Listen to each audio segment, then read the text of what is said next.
Oke, assalamualaikum anak-anak. Waalaikumsalam. Apa kabarnya hari ini? Baik, Pak. Wah, baik ya. Sudah siap untuk belajar untuk hari ini? Siap. Yes. Wah, bagus, bagus, bagus. Semangat sekali ya. Sebelum memulai pelajaran hari ini, Bapak minta tolong ketua kelas berdoa terlebih dahulu ya.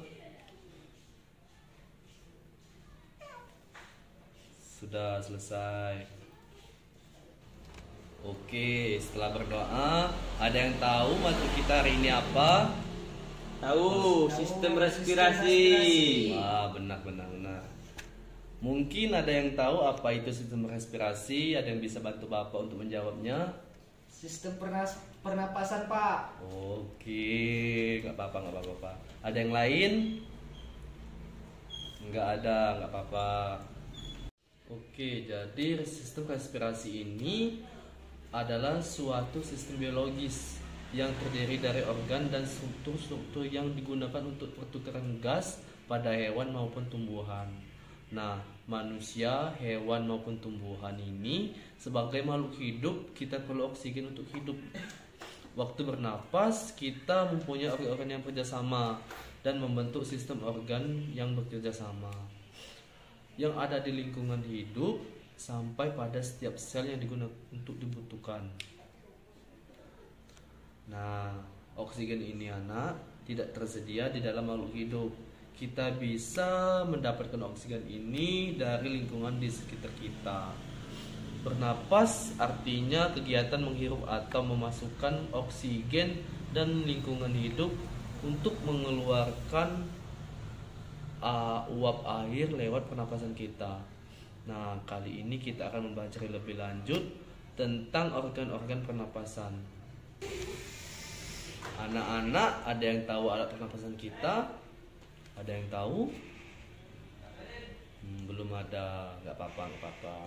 Alat pernapasan kita terdiri atas hidung, pangkal tenggorok atau disebut laring, dan batang tenggorok yang disebut trakea, cabang batang tenggorok atau disebut bronkus, dan yang terakhir adalah paru-paru. Melalui lubang hidung, udara dapat jalan dan masuk ke dalam tubuh kita. Tapi selain itu, udara dapat keluar masuk melalui mulut loh. Namun, jika kita bernapas menggunakan hidung akan lebih baik atau lebih enak karena terdapat lendir dan rambut halus. Rambut halus ini berfungsi untuk menyaring udara yang mengandung debu, kotoran, dan kuman penyakit. Nah, selaput lendir berfungsi untuk mengatur suhu udara yang akan masuk ke paru-paru dan sekaligus mengatur kelembapan udara agar sesuai dengan kelembapan tubuh.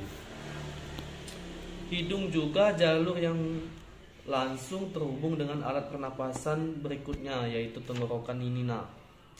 Tenggorokan merupakan alat pernapasan manusia yang kedua. Pada tenggorokan terdapat laring dan trakea. Pada bagian dalam dinding batang dalam dinding tenggorok terdapat salaput lendir dan rambut halus yang selalu bergetar yang berfungsi untuk menghalangi benda-benda asing yang akan masuk paru-paru. Kalian pernah terdesak atau tersedak seperti itu, nak? Pernah? Nah, tersedak ini merupakan gerak refleks untuk mengeluarkan kembali benda atau makanan yang masuk ke saluran pernapasan kita. Kemudian pangkal tenggorok yang disebut juga laring menghubungkan hidung dengan batang tenggorok yang biasa disebut trakea ini. Pada ujung trakea terdapat bronkus, yaitu percabangan yang menghubungkan trakea dengan paru-paru kiri kita dan kanan. Melalui bronkus menuju cabang dari bronkus yang disebut bronchiolus dan berujung pada gelembung paru-paru yang juga disebut alveolus. Nah, pada alveolus ini terdapat pembuluh darah di mana terjadinya pertukaran gas, oksigen, dan karbon dioksida.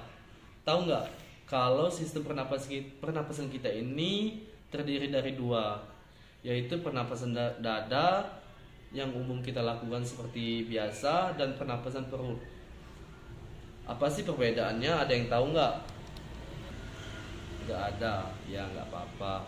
Pernapasan dada terjadi karena gerakan tulang rusuk oleh otot-otot antar rusuk, sehingga tulang rusuk terangkat ke atas, menyebabkan rongga dada dan paru-paru membesar. Nah, pernapasan perut terjadi karena pergerakan otot diafragma, yaitu sekat yang membatasi antara rongga dada dan rongga perut. Pengambilan udara terjadi saat otot diafragma berkontraksi. Posisi diafragma ini mendatar menyebabkan rongga dada dan rongga perut membesar. Oke anak-anak, ada yang ingin bertanya mengenai sistem pernapasan ini? Nggak ada, nggak apa-apa. Untuk pertemuan selanjutnya Bapak akan membahas materi selanjutnya ya. Oke, kita sudah di penghujung waktu jam kelas. Untuk menutupi kelas hari ini kita ucapkan hamdalah, alhamdulillahirabbil alamin.